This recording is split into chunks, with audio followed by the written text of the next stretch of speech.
মা তুমি আপনারা এখানে? তুই কি ওনাদেরকে চিনিস নাকি? হ্যাঁ চেনে নাকি? খুব ভালো করে চেনে। রাজ স্পিচলেস বাবা। হ্যাঁ না মানে আপনাদের যদি কোনো আপত্তি না থাকে আমরা একটু নিজেদের মধ্যে কথা বলতে পারি একটু আলাদাভাবে মানে। হ্যাঁ হ্যাঁ ঠিক আছে, সেটা বলতে পারো। হ্যাঁ কি রে বসে আছিস কেন, জানা?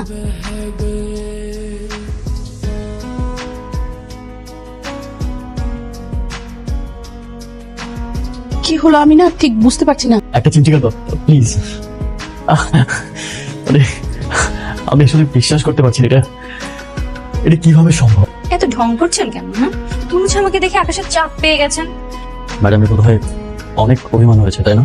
জি না, আমার আপনার উপর অভিমান করার কিছু নেই। আমি অলরেডি রেডি হয়ে আছি, আমাকে পাত্রপক্ষ আজকে দেখতে আসবে, তারপর আমার বিয়ে হয়ে যাবে। আমি মেন্টালি রেডি।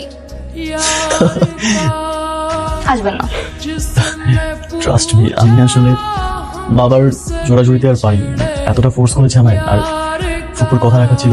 এনিওয়ে আমি আর একটা মিনিট সময় নষ্ট করতে চাই না। সাথী তুমি বসো ঠিক আছে। প্লিজ। সাথী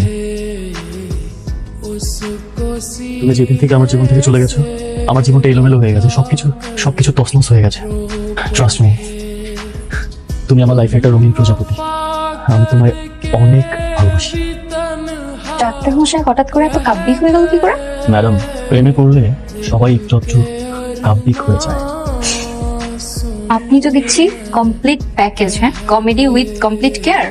আরো আছে। Will you be my permanent patient? আমি তোমাকে আজীবনের মতো উইদাউট এনি ফেজ আমি তোমাকে সারা জীবন দেখতে চাই। Will you be my permanent patient?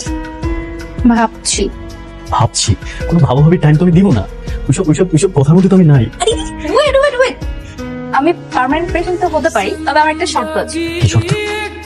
এই যে ডাক্তার সাহেব ঘুমের সময়টুকু বাদে আর পেশেন্ট দেখার সময়টুকু বাদে আমাকে যেন ভালোবাসি বলার কথা কখনো মিস না করে। Promise promise promise. I love you. I love you.